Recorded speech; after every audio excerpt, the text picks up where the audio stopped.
Dah. Baik. Kita mulakan kuliah malam ni dengan sama-sama membaca Ummul Kitab ila hadratin Nabi Muhammadin Mustafa Rasulullah sallallahu alaihi wasallam wal kiram ashabil rizal masyaallah. Al-Fatihah. A'udzu billahi minasyaitonir rajim. Bismillahirrahmanirrahim. Alhamdulillahirabbil alamin. Ar-Rahmanir Rahim. Maliki yaumiddin. Iyyaka na'budu wa iyyaka nasta'in. Ihdinas siratal mustaqim. Siratal ladzina an'amta 'alaihim ghairil maghdubi 'alaihim waladdallin. Amin. Assalamualaikum warahmatullahi taala wabarakatuh. Alhamdulillah nahmaduhu wa nasta'in wa nastahdi wa na'udzu billahi min syururi anfusina wa min sayyiati a'malina. May yahdihillahu fala mudhillalah wa may yudlilhu fala hadiyalah. Asyhadu an la ilaha illallah wahdahu la syarikalah wa asyhadu anna Muhammadan abduhu wa rasuluh. Allahumma salli wa sallim ala sayyidina wa nabina wa maulana Muhammad wa ala alihi wa sahbihi ajma'in. Amma ba'd. Fa inna asraqal hadis kitabullah wa khairan hadi Muhammad sallallahu alaihi wasallam wa syarril umuri muhdatsatuha wa kullu muhdatsatin bid'ah wa kullu bid'atin dalalah wa kullu dalalatin finnar.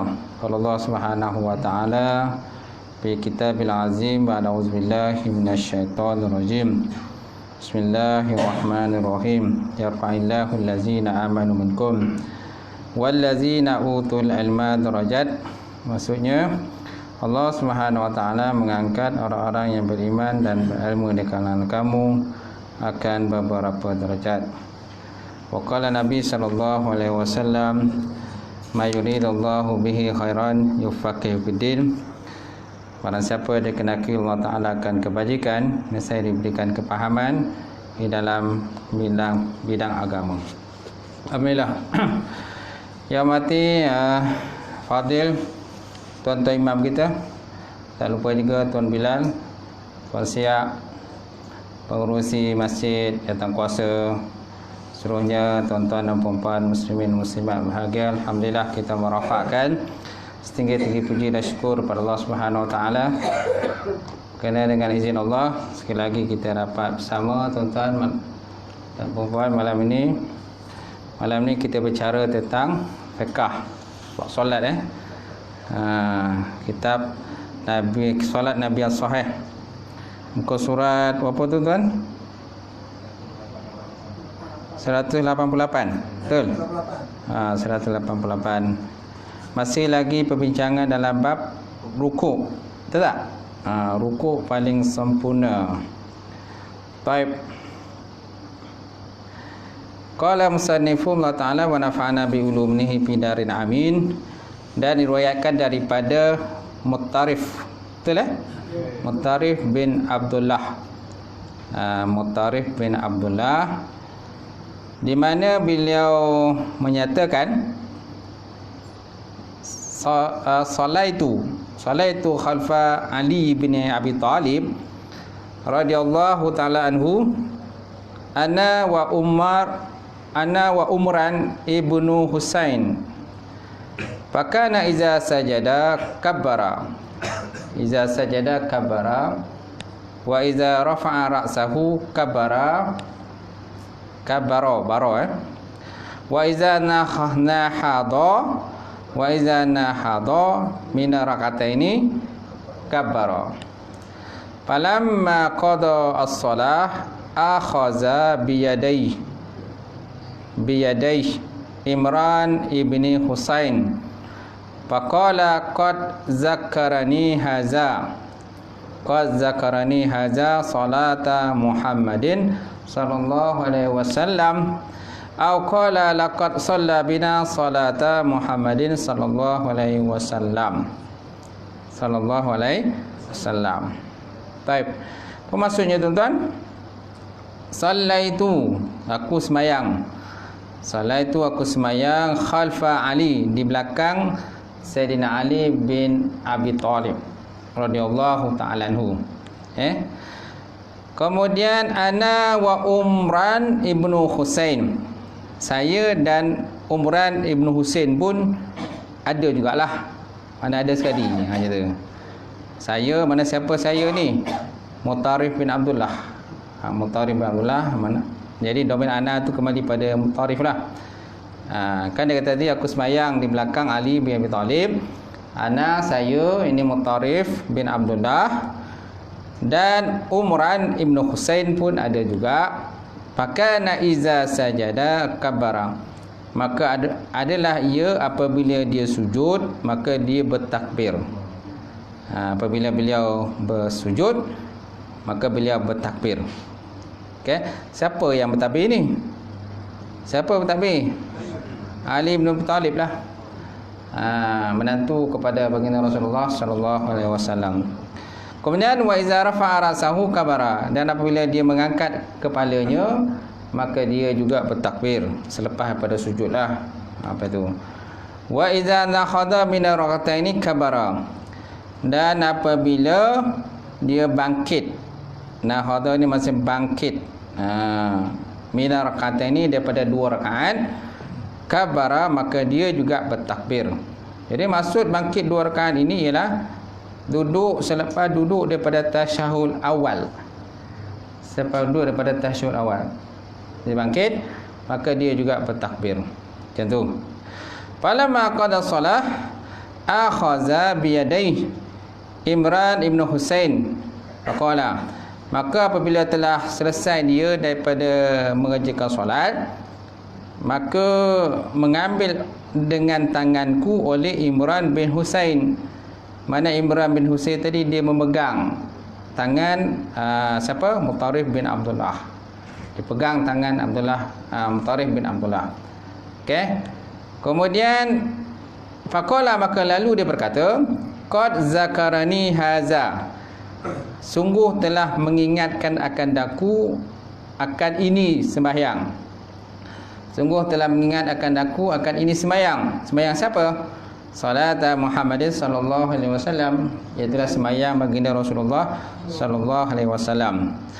Au qala, ataupun dia berkata, ataupun dia telah berkata, laqad shalla bina salata Muhammadin sallallahu alaihi wasallam, sungguh telah sembahyanglah dengan kami ini ialah satu sembahyang, itulah sembahyang baginda Rasulullah sallallahu alaihi wasallam.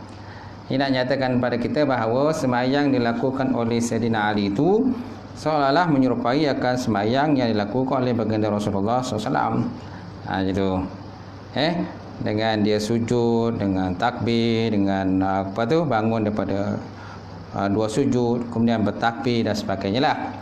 Jadi dalam hadis ini disebut qad zakarani haza. Nampak? Qad zakarani haza salata Muhammadin. Sungguh telah mengingatkan ia akan daku akan ini sembahyang. Sungguh telah mengingatkan akan ia akan daku akan ini sembahyang. Siapa yang mengingatkan itu?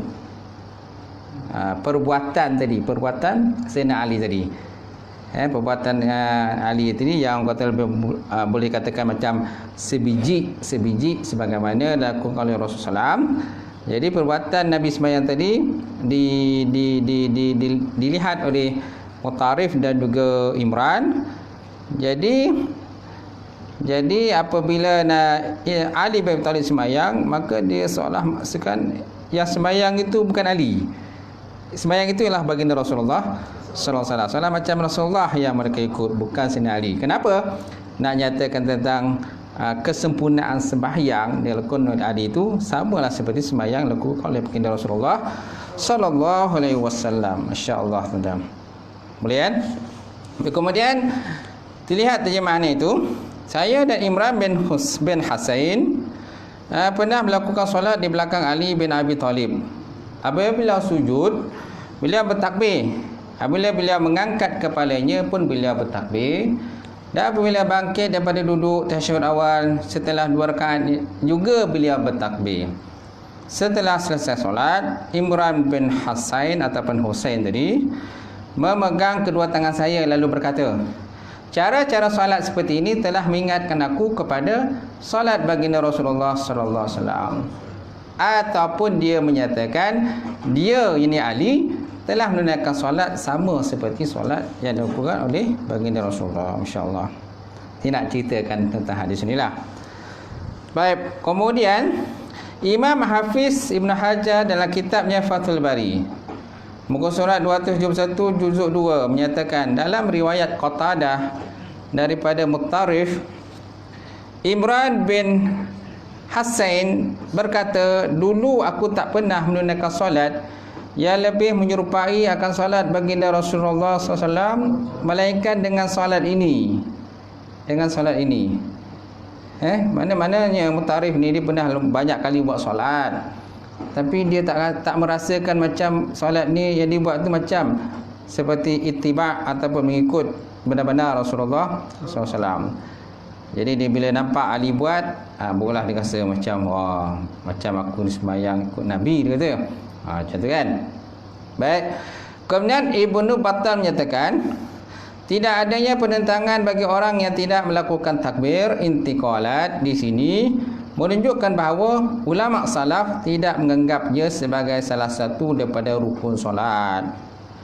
Tapi dalam bab ini tuan-tuan menyatakan tidak ada penentangan, dia kata. Tidak ada ta'arud. Ta'arud ni penentangan di kalangan ulama salaf tentang orang kata bertakbir tadilah. Adakah wajib takbir ke perpindahan-perpindahan tadi, rukun tadi, ataupun tak wajib?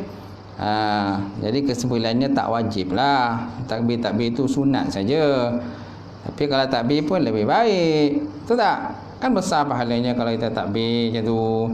Mana berpindah-pindah rukun tu, mana ada kita takbir, mana situ pun ada kelebihan yang Allah Ta'ala sediakan kepada kita lah. Namanya takbir perpindahan rukun dan takbir intiqalat, berpindah-pindah rukun. Baik, kemudian ada nombor 15, tuan-tuan, nombor 15 bawah tu. Apa yang disebut dalam nombor 15 itu? Baik, Al-Hafiz Ibn Hajar menyatakan bahawa dalam kitab Fathul Bari, dia kata, apa dia kata tuan-tuan? Muka surat 270 juzuk kedua, menyatakan lafaz zakarana, dia mengingatkan kami, itu mengandungi isyarat bahawa takbir yang lakukan tu tak pernah ditinggalkan.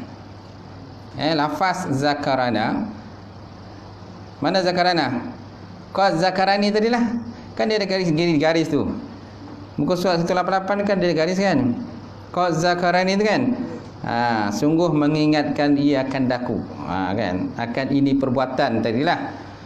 Jadi kata Ibn Hajar, lafaz zakarana ataupun zakarani, dia mengingatkan kami tadi, ini mengandungi isyarat bahawa takbir yang dilakukan tu tak pernah pun ditinggalkan. Tak pernah ditinggalkan. Malah selalu dilazimi dilakukan oleh Sayyidina Ali dan juga Rasulullah SAW sendirilah. Kemudian Imam Ahmad dan At-Tahawi meriwayatkan dalam sanad yang sahih daripada Abu Musa Asy'ari. Abu Musa Asy'ari ini salah seorang daripada sahabat Rasulullah SAW, sebagai berkata, Ali pernah mengingatkan kami tentang solat yang pernah kami lakukan bersama dengan Rasulullah SAW. Sama ada perbuatan itu kami lupa ataupun meninggalkannya dengan sengaja. Sama ada perbuatan itu kami lupa ataupun meninggalkan dengan sengaja. Jadi Nabi selalu ingatkan kita. Nabi ada mengingatkan. Ali pernah mengingatkan. Ali pernah mengingatkan kita, kan, tentang cara-cara ikut macam mana solat yang dilakukan oleh baginda Rasulullah sallallahu alaihi wasallam lah. Macam tu. Maklumlah, kadang-kadang ada sahabat yang dapat berjumpa dengan Rasulullah, ada kadang-kadang sahabat tak dapat nak jumpa. Kan, bila sahabat yang tak dapat jumpa tadi, kan, dia melakukan solat, kadang-kadang dia confuse sama ada benar, adakah benar-benar ikut cara Nabi. Jadi mereka rujuk pada sahabat yang ada jumpa Nabi, yang ikut Nabi. Jadi senanglah kat situ. Baik, kemudian Imam Ahmad pernah menyatakan dalam riwayat daripada Al-Mutarif tadi, bila kami menyatakan kepada Umran ataupun Imran bin Hasan, wahai Abu Nujaid, siapakah yang mula-mula sekali meninggalkan takbir? Ini pembahasan tentang takbir ni. tentang bab meninggalkan takbir. Siapa? Kan dia kata orang-orang yang mula sekali meninggalkan takbir dalam intikalat, dia berpindah-pindah rukun tadilah. Macam tu. Lalu beliau menjawab Saidina Osman bin Affan. Ini antara orang yang pertama meninggalkan takbir kerana beliau telah berumur dan lemah suaranya. Dalam keadaan ini Osman mungkin tak ingin menjaharkan akan bacaan takbir dia lah. Sebabkan Osman masa tu dia dah uzur, kan? Dah tak kuat lagi. Jadi bila dia takbir tu seolah macam tak terdengar dia punya takbir. Slow sangatlah. Jadi para sahabat di belakang teringat mungkinlah bahawa Sayyidina Osman ni telah meninggalkan takbir. Takbir ni mana timbah takbir intikalat tadilah, berpindah-pindah rukun tadi. Lain kalau takbir tatul ihram. Takbir ihram tu memang wajib lah kita kena takbir. Macam tu. Kemudian Imam At-Tabarani meriwayatkan daripada Abu Hurairah pula bahawa orang yang pertama sekali meninggalkan takbir ialah Sayyidina Muawiyah. Sayyidina Muawiyah bin Abi Sufyan. Dia inilah yang orang kata merampas kerajaan setelah habis daripada Khulafaur Rasyidin, selepas daripada Sayyidina Ali, maka jatuhlah kepada kerajaan Bani Umayyah lah. Jadi Muawiyah bin Sufyan ni adalah orang yang pertama memegang kerajaan tampuk pemerintahan dalam kerajaan Bani Umayyah, macam tu. Baik, kemudian seolah-olah beliau meninggalkan takbir itu setelah Utsman meninggalkannya. Jadi ada riwayat mengatakan bahawa Abu Hurairah sebut, dia kata bahawa orang yang pertama sekali meninggalkan takbir ialah Sayyidina Muawiyah. Seolah-olah beliau meninggalkan takbir itu setelah Sayyidina Utsman meninggalkannya. Jadi dia tinggal takbir itu bila nampak Sayyidina Utsman meninggalkan. Jadi bila Sayyidina Utsman tak takbir dengan kuat, jadi dia ingat Sayyidina Utsman tu tak takbir lah. Jadi diikuti oleh Sayyidina Muawiyah bin Abu Sufyan. Jadi seolah-olah tuan-tuan, beliau meninggalkan takbir itu setelah Utsman meninggalkannya. Sekalipun demikian, apa yang dilakukan oleh Sayyidina Utsman itu dipaham oleh para ulama bahawa beliau hanya menyembunyikan takbir. Beliau hanya menyembunyikan takbir, bukan beliau tak takbir. Kata musannif, kata pengarang, bukan dia takbir, cuma takbir itu tak kuat lah, slow je. Jadi orang sangka takbir ke tak takbir ni, macam tak takbir. Macam itulah. Kemudian keterangan ini dikuatkan oleh sebuah hadis daripada Abu Sa'id Al-Khudri radhiyallahu taala anhu, sebagaimana yang berikut dalam bab baginda bertakbir ketika bangkit dari dua sujud. Baginda bertakbir ketika bangkit daripada dua sujud, mana 2 rakaat. 2 rakaat daripada habis main 2 rakaat, maka takbir naik atas kan. Okey, maka baginda pun bertakbirlah. Baik, kemudian akan tetapi Imam At-Tahawi meriwayatkan bahawa sekelompok golongan yang meninggalkan takbir itu adalah dalam solat sir dan bukan dalam solat jahar, solat yang dibaca dengan kuat, tapi solat yang dibaca dengan perlahan. Kata Imam At-Tahawi, jadi diriwayatkan daripada sekelompok golongan yang meninggalkan takbir. Kemudian Imam At-Tahawi menyatakan begitulah Bani Umayyah melakukan ibadah. Begitulah cara Bani Umayyah melakukan ibadah. Jadi bila mereka berpindah-pindah rukun itu, mereka tidak bertakbir. Mereka hanya bertakbir pada waktu takbir ihram sahaja. Macam tu.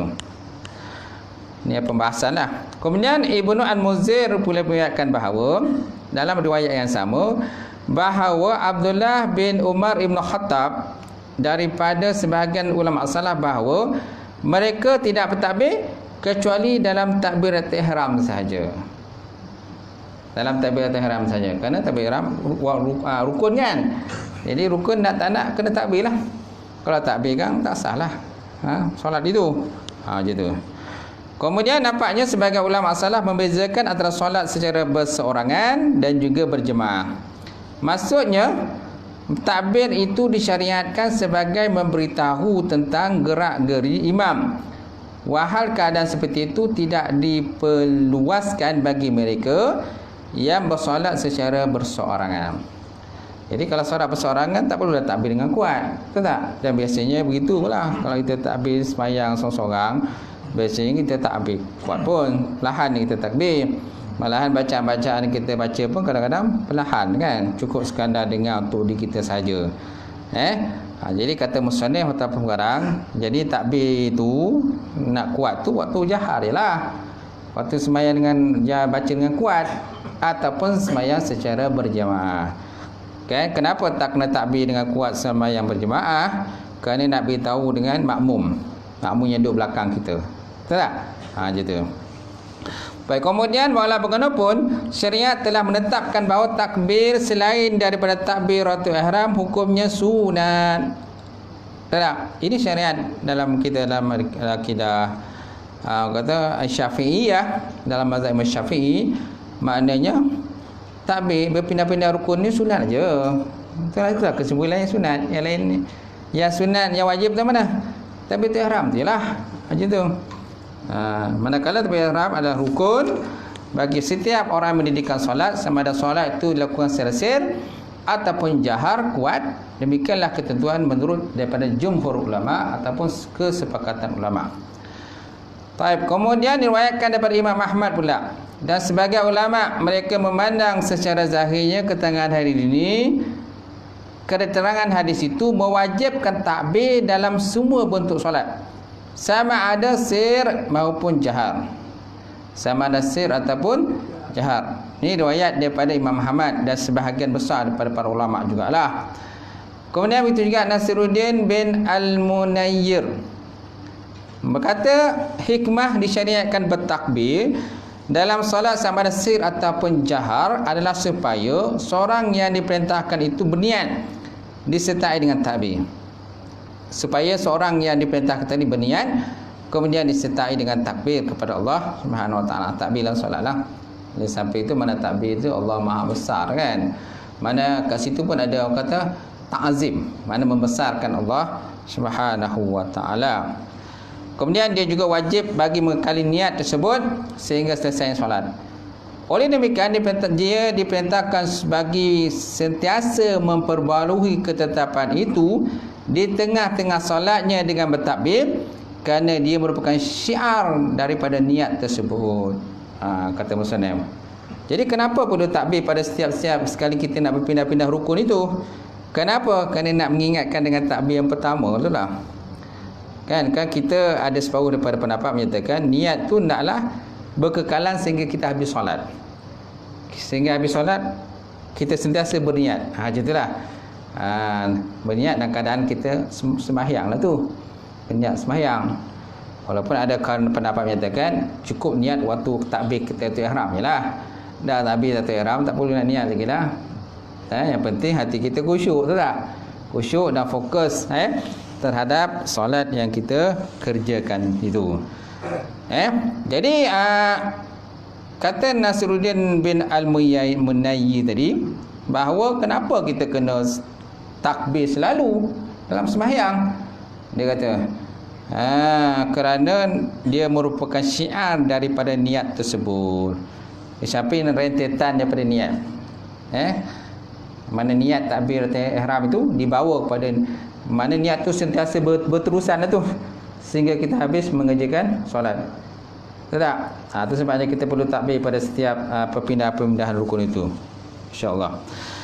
Kemudian justru itu sebenarnya Sayyidina Osman tidak meninggalkan takbir.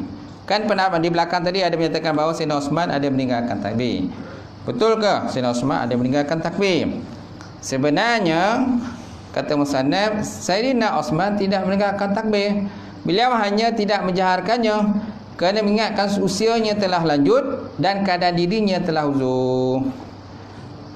Disebabkan uzur kan, suara pun kadang tak terang betul tak? Cakap pun slow, betul tak? Macam tu. Jadi disebabkan keadaan tadilah solat macam Sayyidina Osman ni tak takbir. Tapi sebenarnya takbir tapi dengan suara yang perlahan, itulah macam tu. Baik, kemudian manakala hadis menyatakan bahawa Muawiyah telah membaca basmalah dan meninggalkan takbir intiqalat serta pertentangan ulama daripada Madinah terhadapnya, itu telah dinyatakan dalam kitab-kitab sunnah. Nyatakan dalam kitab-kitab sunnah. Jadi Muawiyah tidak baca basmalah. Dan Muawiyah pun ada meninggalkan takbir intiqalat. Ada pendapat di belakang tadi dia kata, kenapa Muawiyah tidak bertakbir dengan takbir intiqalat berpindah rukun? Kerana ikut pada Sayyidina Osman. Dia ikut Sayyidina Osman. Bila Sayyidina Osman tak takbir, maka dia tak ikut. Dia pun tak takbir lah. Tapi Sayyidina Osman takbir, cuma takbirnya tidak kuat. Kemudian setengah daripadanya adalah apa yang dinyatakan dalam kitab Al-Mustadrak, muka surat 233 juzuk pertama dengan sanad-sanad yang sahih. Di samping itu juga Muawiyah juga dikenali sebagai orang yang pertama berkhutbah sambil duduk. Nampak? Jadi mana Muawiyah ni pun dia dogi juga kan. Dogi juga. Kan dia yang merampas kerajaan tu Islam daripada Sayyidina Ali kan. Kan dia yang kata mencetuskan peperangan. Peperangan apa tuan-tuan? Peperangan Siffin, tak salah kan? Peperangan Siffin adalah peperangan antara Muawiyah dan juga Sayyidina Ali. Betul tak? Kemudian terjadinya pembunuhan Sayyidina Husain di Karbala. Akibat daripada Sayyidina Muawiyah jugalah. Akibat daripada Sayyidina Muawiyah. Itu yang kaum Syiah dia meraihkan kata hari Karbala tu. Kan? Dia hari yang dia kata hari penebus dosa. Harus penebus dosa. Jadi kalau nak tebus dosa, dia kata kena pukul-pukul diri. Pukul diri kan, pauk badan kau, terluka-lukakan badan, keluar-keluarkan darah dan sebagainya kan. Gitu. Sama ada orang perempuan ke lelaki dan sebagainya, tapi banyak yang perempuan lelaki lah gitu. Jadi bila dia buat macam tu, jadi seolah macam dosa mereka tu terhapus lah macam tu. Tapi dalam konteks kita ahli sunnah tak ada macam tu. Perlukah kita buat macam tu, betul tak? Menyesal diri macam tu. Dalam konteks sunnah ni, kalau kita berdosa, bertaubat je lah. Bertaubatlah kepada Allah Subhanahu Wa Taala. Kalau kita ada dosa dengan manusia, carilah manusia itu. Manusia itu dan kita minta maaf dengan dia. Gitu. Tengoklah dosa kita macam mana, dosa kita dengan Allah ke ataupun dosa kita dengan manusia. Kalau dosa dengan Allah, minta apa dengan Allah lah, taubat. Bukan dengan cara orang kata memukul-mukulkan badan. Sebagaimana lakukan oleh golongan Syiah.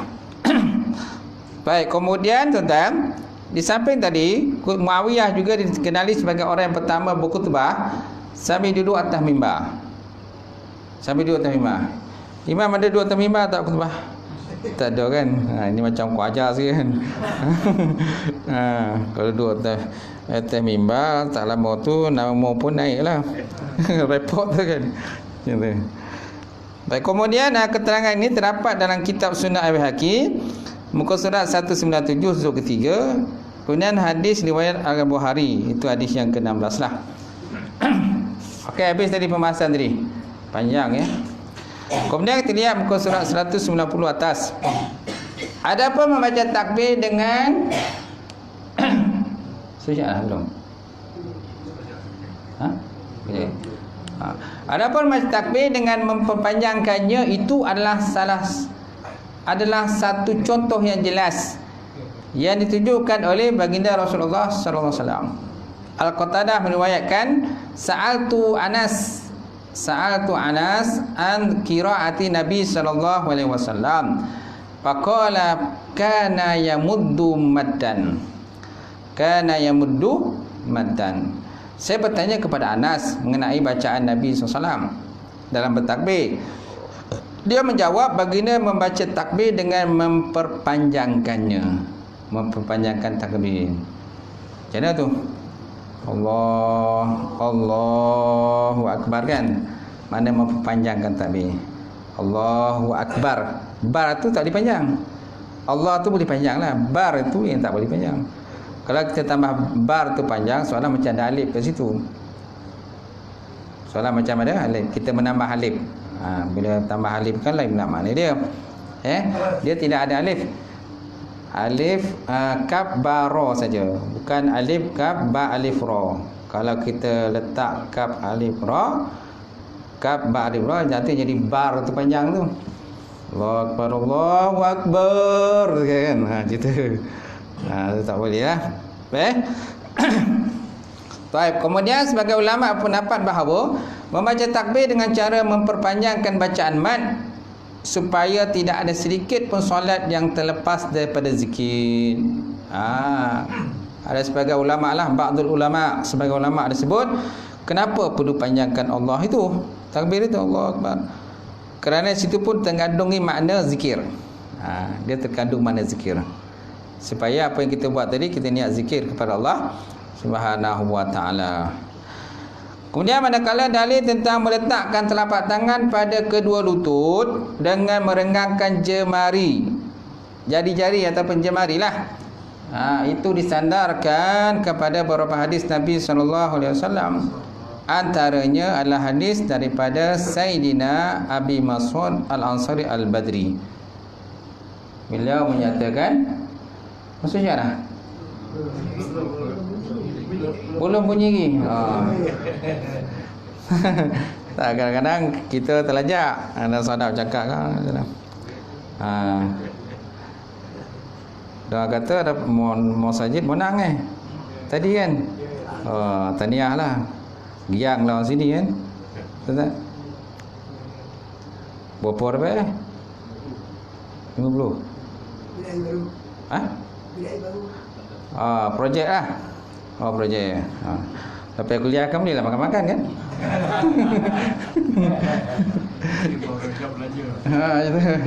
Merejak belanja kan. Sempena dengan kemenangan kita kan. Macam tu. Hebat tu 119 tu.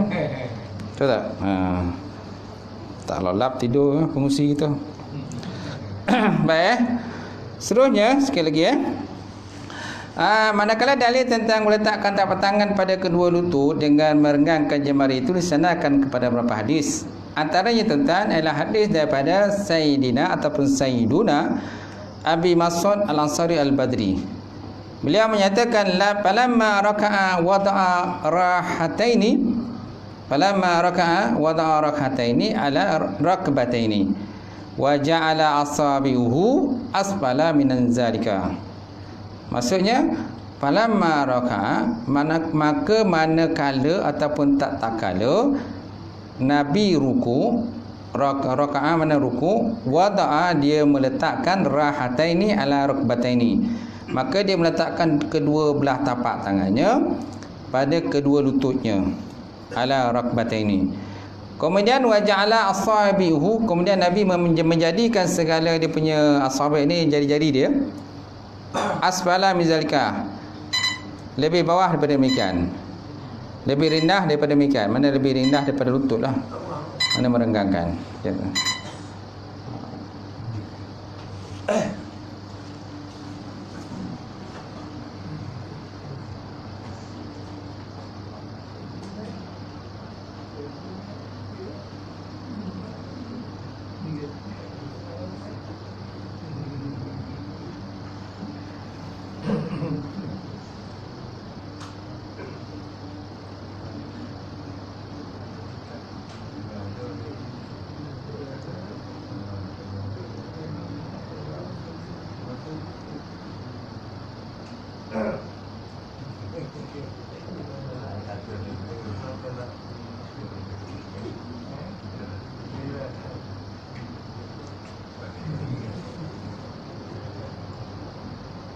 Apa tu gitu?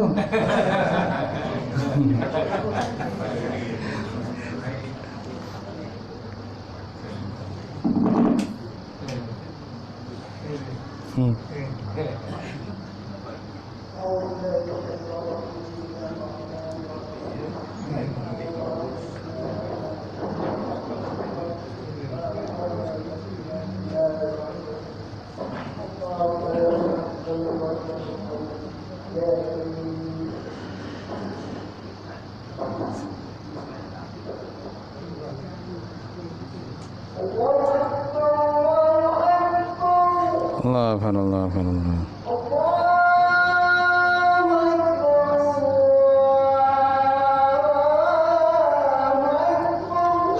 Allahu akbar, Allahu akbar.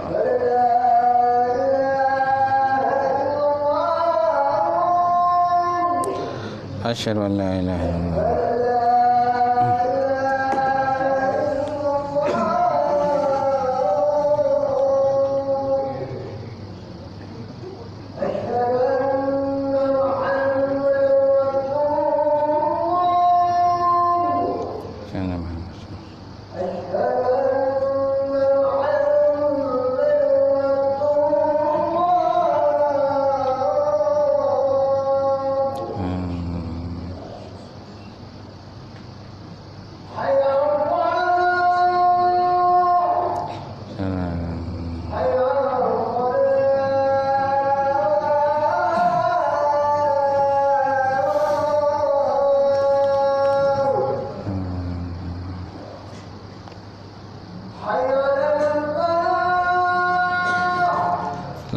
haula wala quwwata illa billah.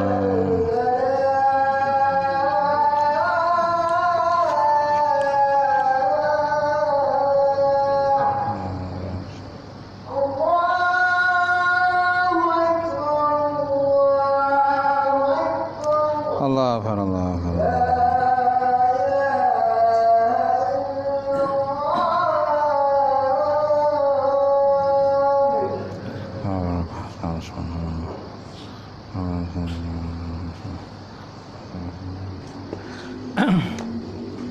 Baik tuan, kita sambung sikit lagi ya.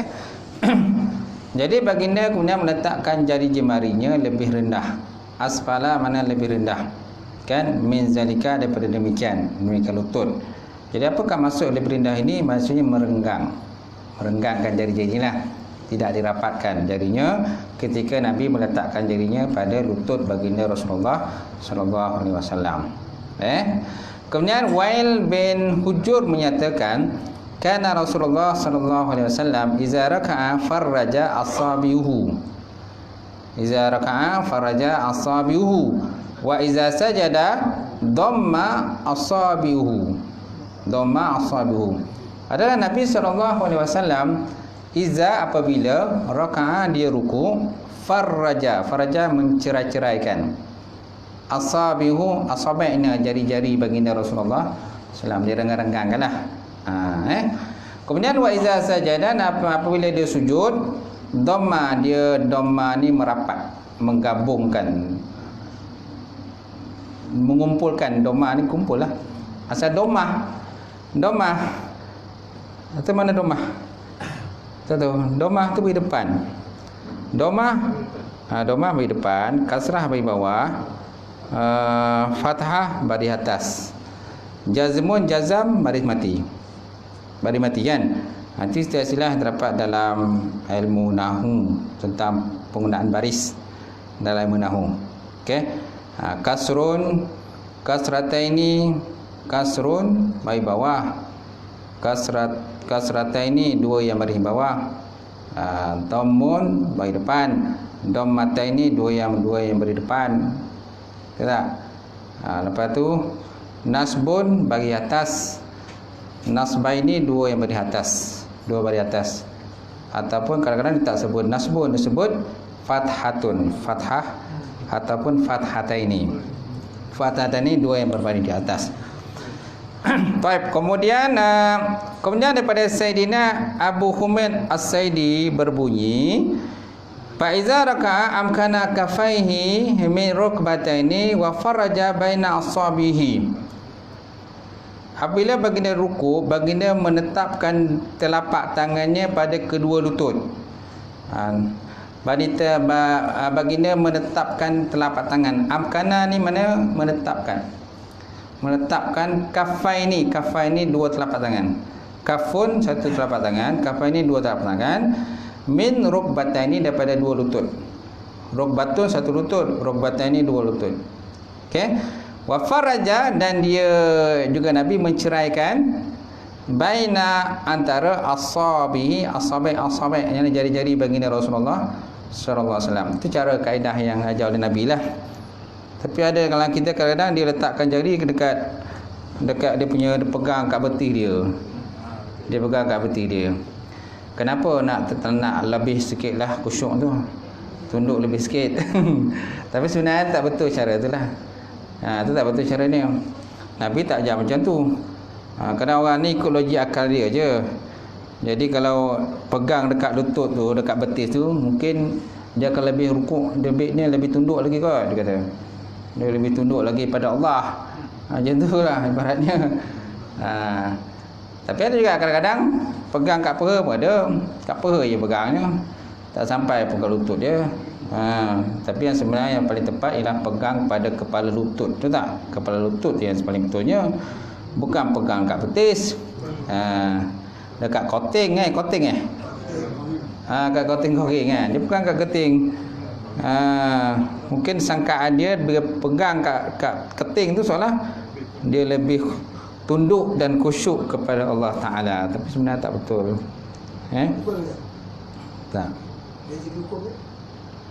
Tak hukum makruh. Makruh lah.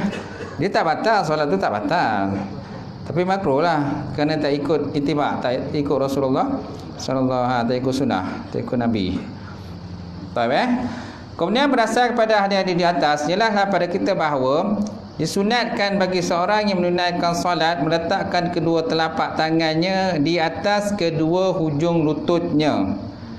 Disunatkan, meletakkan dua telapak tangan di atas kedua hujung lututnya, manakala jari jemarinya itu diletakkan di bahagian bawah lutut dalam keadaan bercerai. Ini ada juga pendapat yang menyatakan begitu. Mana jari-jari itu diturunkan sedikitlah ke bawah sedikit. Tapi jangan melebihi daripada bawah lutut itu. Tetap di bawah lutut jugalah. Macam tu. Jangan sampai pegang pada dengan keting kita tu. Itu memang dah jauh lah poye tu. Kemudian adapun dalil meluruskan belakang ataupun pinggang, leher dan kepala, yakni menjadikan anggota tubuh berhadapan dengan tempat sujud adalah sebuah hadis yang diriwayatkan daripada Rifa'ah bin Rafi. Iaitulah hadis sahabat yang menunaikan solat dengan teruk. Ada sahabat menunaikan solat dengan teruk, lalu Nabi SAW bersabda, fa iza raka'ta faj'al rahataini ala rukbataika wamdad zahraka wa makkin li ruku'ika. Ni Nabi menegur ada seorang lelaki, dia sembahyang teruk lah macam tu. Tunggal langgang sembahyang ni, silatul dia tunggal langgang lah. Kalau tamak ninah pun tak ada, semua tak ada. Semua nak cepat. Jadi pun Nabi tegurlah. Maka Nabi kata, apabila kamu rukuk, letakkan kedua telapak tanganmu itu pada kedua lutut kamu dan panjangkanlah belakangmu dan tempatilah di rukukmu itu. Dan tempatilah di rukukmu itu. Macam tu. Maksud panjang belakang ini ialah maknanya meluruskan belakang. Panjang belakang meluruskan belakang lah. Kan seperti bentuk L tu lah. Macam sesiku tu kan ke bentuk L. Macam tu lah keadaannya kita kena ada. Tapi kalau orang tu memang tulang dia dah bengkok, ustaz, macam mana? Tu memang tak boleh nak buat lah apa-apa lah. Nak memang susah lah dulu lah. Dia berjalan pun dah ada bongkok-bongkok, jalan pun dah bongkok. Jadi kalau tentang bab rukuk tu macam tu jugalah. Rukuk bongkok jugalah. Nak buat macam mana tu tak? Kalau orang kata kalau dipaksa-paksakan, sudah tentu akan ada kesan efek yang lain lah. Gitu. Baik, kemudian sikit lagi kita habiskan. Kita juga disunatkan meluruskan kepala dengan kadar tidak merendahkan. Sunat meluruskan kepala dengan kadar tidak merendahkan dan tidak meninggikan, tak rendah dan tak tinggi. Ketentuan ini disandarkan kepada sebuah hadis daripada Sina Aisyah yang berbunyi, wa kana sallallahu alaihi wasallam wa iza raka'a lam yukhis ra'sah wa lam yusawwibhu. Apabila Nabi sallallahu melakukan rukuk, baginda tidak meninggikan kepalanya dan juga Nabi juga tidak merendahkannya. Tak rendah dan jadi ada orang dia rendahkan kepala. Macam tadilah. Dengan tujuan mungkin dengan rendah tadi mungkin dia lebih tawaduk ke, macam tu. Tawaduk dan khusyuk kepada Allah Taala.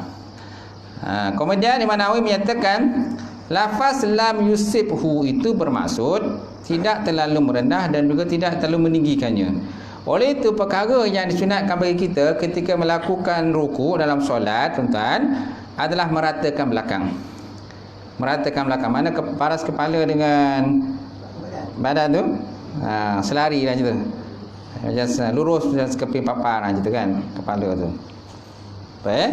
Kemudian dalam satu riwayat daripada Abu Humaid As-Saidi, ketika beliau menjelaskan ciri-ciri solat Nabi SAW sebagai berkata, apabila baginda melakukan rukuk, baginda meletakkan kedua tapak tangan baginda pada kedua lututnya. Kemudian baginda membengkokkan membelakang. Baginda membengkokkan belakang. Okey. Dia ada riwayat pula lah. Ketika beliau menjalankan ciri-ciri solat Nabi, apabila baginda melakukan rukuk, baginda meletakkan kedua telapak tangan baginda pada kedua lutut. Kemudian baginda membengkokkan belakang. Bengkok belakang ni, bengkok dalam bentuk L lah, itu bengkok je tu kan. Tetap bengkok lah. Tapi badan dengan kepala tu selari lah macam tu. Kemudian peha dengan lutut, dengan betis semua selari lah. Kena tegak lah macam tu. Macam tu. Tak boleh lagi kita bengkok kan. Baik, habis. InsyaAllah akan datang kita sambung lagi di muka surat sebelah tu, 193. Wallahu a'lam bishawab. Kalau ada pertanyaan sebelum saya tutup, kalau ada, siap. Yang takwil tadi dipanjangkan, itu dia refer pada takwil untuk parat. Yang takwil dan kuliah ni boleh panjang tak? Kita digalakkan pendek je. Pendek je. Jadi kemungkinan tadi takbir panjang tu intiqalat lah. Betul tak? Intiqalat, bukan takbir tu ihram. Sebab ihram ni kalau boleh kita takbir tu dengan ringkas saja. Ringkas saja. Takbir tu ringkas. Tapi kadang ada juga orang tu takbir panjang. Kenapa? Dia nak masukkan niat yang susah tu. Niat dia nak masuk susah. Dia penting tu ada qasad, tarat, ta'yin je. Qasad, tarat, ta'yin. Apa nak qasad? Nawaitu. Kan? Nawaitu tu qasad lah. Tarat, apa tarat? Ta'yin, kalau ta'yin ni menentukan fardu atau sunat. Kalau tarat ni fardu. Saja aku sembahyang. Usalli fardan zuhri. Usalli fardan zuhri. Okey, usalli itu dikatakan sebagai qasad. Fardan itu tarat. Okey, kemudian ta'yin zuhur atau asar ke maghrib, itu ta'yin. So mana dah ada 3 tu komplit lah. Kan, walaupun tak ada 2 rakaat ke, 2 rakaat ke atau apa pula, kerana lillahi ta'ala, kerana Allah ta'ala sebagainya. Kita sebut dalam kitab tarat tu je lah. Tapi kalau nak datang ke semua-semua tu lillahi ta'ala pun boleh, tak ada masalah sebenarnya. Macam tu. Kenapa tak ada perlu lillahi ta'ala tu? Kerana niat kita daripada luar solat lagi memang kita dah niat untuk lillahi ta'ala, kerana Allah ta'ala kan, bukan kerana lain. Lain lah kalau orang tu niat kerana lain, ada satu benda lain dia niat, kita tahulah itu. Tapi dalam kitab fiqh begitulah yang disebut qasad, ta'ala, ta'yin, tu je. Wallahu a'lam bishawab. Ada lagi?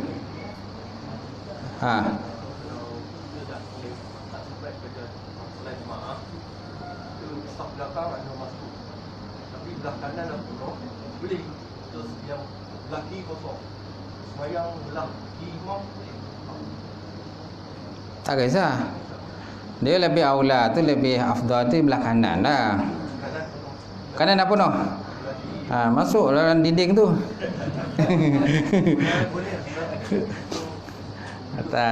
Dia lah dah macam mana kan, dah tak boleh dah kan. Kita masuk belah kiri lah. Belah kiri lah macam tu. Ialah kadang-kadang ialah dah santak macam mana pula. Memanglah orang kata lebih afdal tu belah kanan. Tak? Tapi dah santak dah buat macam mana? Terpaksalah masuk daripada belah kiri. Macam tu. Boleh. Tapi kalau ada ruang belah kanan lagi kat luar. Kat luar tu ada ruang lagi. Kan, dan ada mana boleh ada ruang lah kita nak keluar masuk tu, ada pintu keluar masuk. Boleh kita sembahyang di luar tu. Tapi dengan syarat jangan mendahului imam. Jangan mendahului imam. Kalau kita dah mendahului imam, batallah sembahyang kita. Kita pula jadi imam pula. Kadang dia tak boleh kan, dia sebab dia luar, jadi dia tak perasan. Rupanya dia dah keropan daripada imam. Imam pula duduk belakang pula. Betul tak? Kena perhatikan betul-betul lah. Okey? Habis InsyaAllah. A'udzubillahi minasyaitonir rajim. Bismillahirrahmanirrahim. Alhamdulillah wassalatu wassalam ala syafi'il mursalin wa ala alihi washabbihi ajmain. Allahumma zidna ilman nafi'a wa yaqina shadiqa wa amalan mutaqabbala wa rizqan halalan mubarakatan katsira wa siyana fataya alim. Lawalana qulubana bi nuri ma'rifataka wa ta'ala fa'arifin. Allahumma inna na'udzubika min ilmin la yarfa' wa min nafsin la tashba' wa min qalbin la yasha' wa min du'ain istajaba laha ya arhamar rahimin. Allahumma inna na'udzubika min azabil qabri wa min azabil nar wa min fitnatil mahya wal mamat wa min fati masjid dajjal ya arhamar rahimin. Rabbana atina fid dunya hasanah wa fil akhirati hasanah wa qina azaban nar. Subhana rabbika rabbil izzati amma yasifun wa salamun alal mursalin alhamdulillahi rabbil alamin. Qabalallahu minkum.